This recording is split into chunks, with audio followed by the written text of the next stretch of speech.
Hi, it's Pia's Tarot. Hello, Virgo placement. So, this is your love reading ngayong November. Okay, so, syempre, before tayo mag-start, this is your, the person on your mind.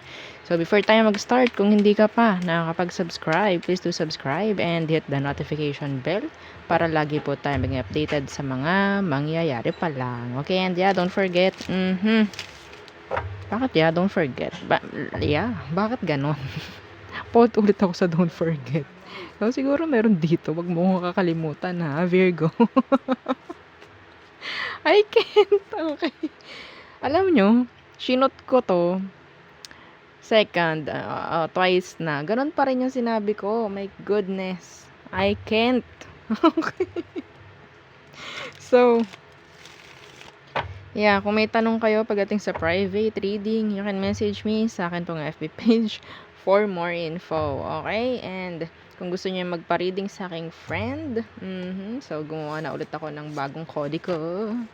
Ayan, ang kanyang FB page. Okay? So, message nyo lang siya dyan sa kanyang page. And yeah, sasagot naman yan. Okay? Kung hindi siya busy. Okay?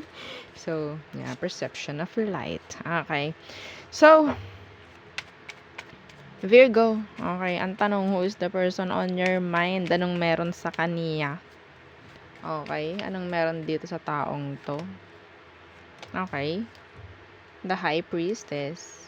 Okay, pwedeng Cancer. The Fool in reverse. Okay, so I think itong taong ito, pwedeng hindi ka kinakausap, masyadong silent. Why?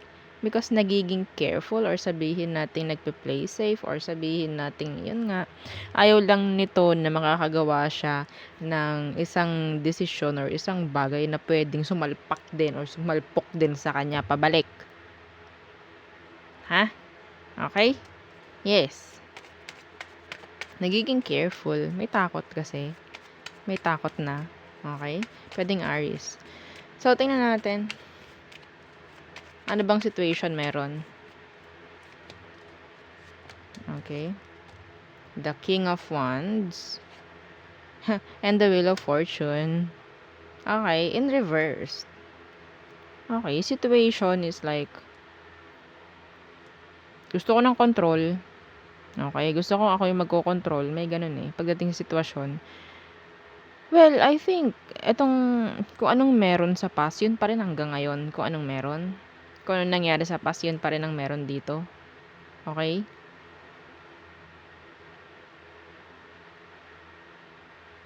Meron ditong nagmamanipulate. Kaya hindi nagkakaroon ng progress yung isa. Specific po yun ha. Hindi yun pang lahatan. Okay, so tingnan natin. Ano bang emosyon? Someone is too controlling dito pagdating sa sitwasyon. Wala tuloy mangyari doon sa isa. Or sabihin natin, wala man kayong connection ngayon, still nakokontrol ka pa rin ng taong ito. Hindi ka pa rin maka-let go, hindi ka pa rin makausad. Okay, so tingnan natin. Okay, basahin nyo. Meron ditong third party. Yung iba. Okay, yung iba. So, ano emosyon niya pagdating sa'yo ngayon? The 8 of Cups and the 4 of Wands.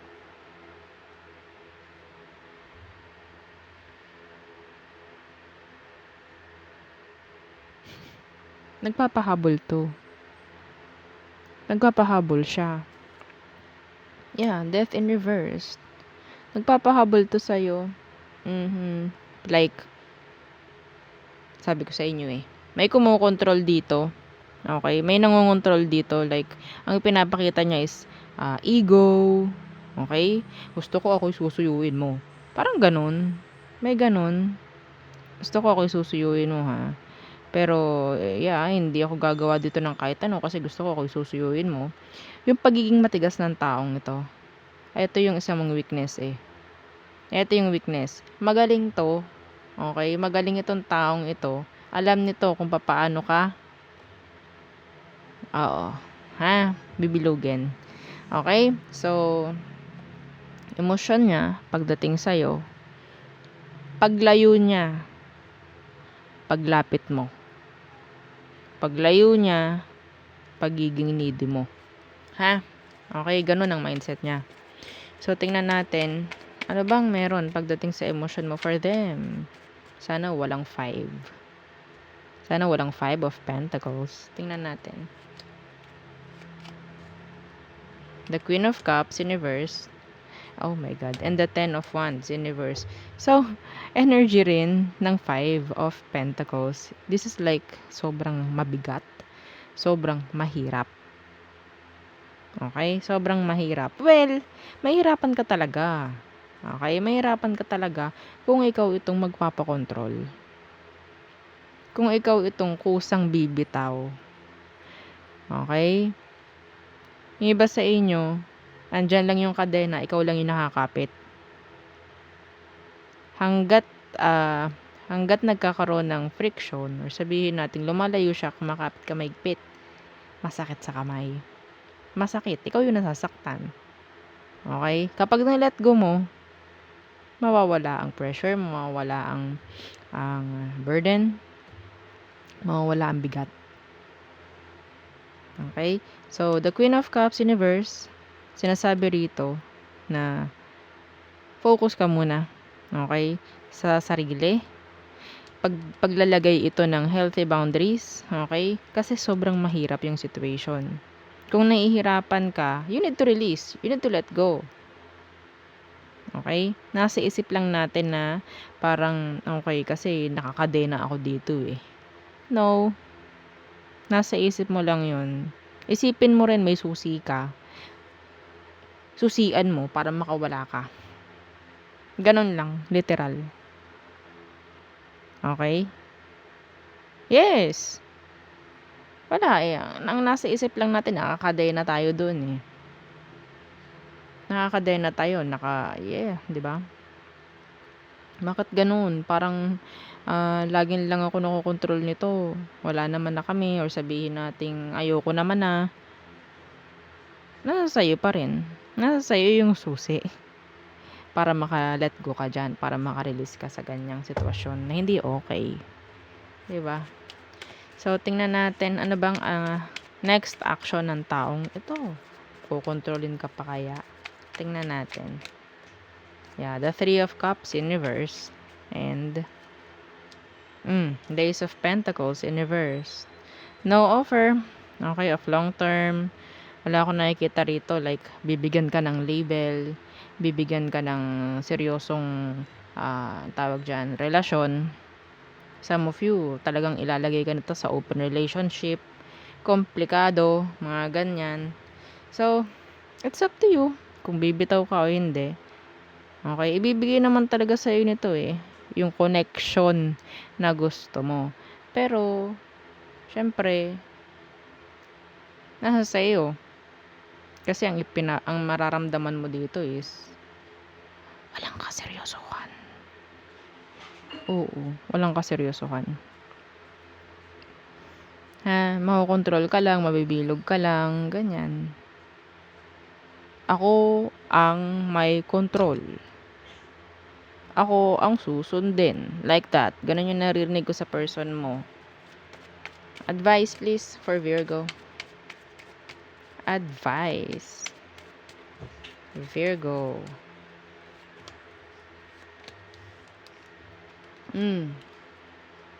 The world. You need to end this. You need to end this. Yeah, the 4 of Pentacles. Hold back and let go. Hold back and let go. Ha? Okay? Pahalagahan mo naman na yung sarili mo ngayon. Hanggat ikaw hindi ka magpapa-control, hindi ka makokontrol nito. Yun lang sasabihin ko sa iyo, Virgo. Hanggat hindi ka nagpapa-control, hindi ka makokontrol nito. Yun lang tatak mo sa isip mo. Ha? Okay? So, yeah. Tingnan natin ang all signs. Okay. Aries through Pisces.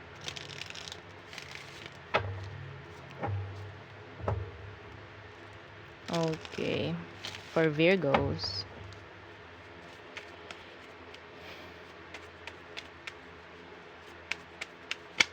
Okay. Aries.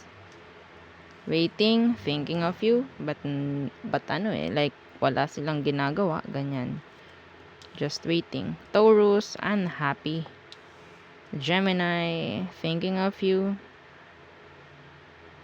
May panghihinayang iba sa kanila. Cancer, they're being indecisive. Can't decide. Okay? Leo, focus sa kanyang sarili. Okay?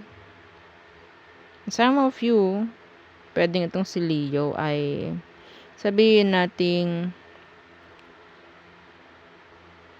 gusto pa rin niya na maging okay, pero mas inuuna niya yung sarili niya. Virgo, a lot of problem, drama, conflict. Okay. Libra, so I think yung connection dito is nagsasubside na. Like, hindi na ganun ka-strong unlike before. Okay. Scorpio, can't move on. Still, delay or siguro hindi niya parang tinutulungan yung sarili niya para musad like that. Sagittarius, okay. So, si Sagittarius, ayaw na niya ng isipin. Okay. Capricorn, they miss you. Yeah. Aquarius, detaching.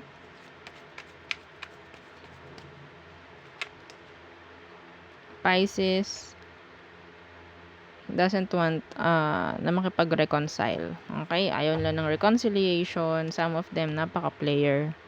Kaya ayaw nila ng pakikipagbalikan. Gusto nila open ang relation. Open ang kanilang option. Okay? So, there. Yun ang ating reading for Virgo placement. So, thank you.